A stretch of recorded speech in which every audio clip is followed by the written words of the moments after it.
Tasty तो उससे अच्छा बनाई थी ना। पनीर तो तुमसे मस्त ही हुई नहीं। नहीं इससे अच्छा तो मैं इससे अच्छा बनाते हो। पहली बार खा रहे हो इतना टेस्टी टेस्टी है ना। मस्त अच्छा लग रहा। आई डोंट नो, इससे अच्छा तो मैं ही बना लेता इससे अच्छा बनाते हो। हूँ। Yes yes. पनीर खाई थी कच्चा कच्चा जो बनाए थे। पनीर पिछले बार है ना, पूरा कड़वा कड़वा प्याज जल गया था। ये देखो, देख के ही कितना यमी यमी लग रहा है। वाह,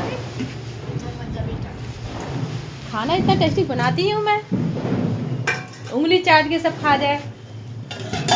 ये देखिए दोस्तों, कितना अच्छा से बनाया है।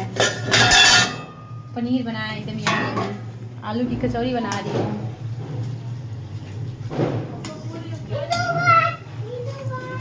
कैसी खुली है एकदम, खुली सी कचौरी देखिए कैसी बनाया मैंने।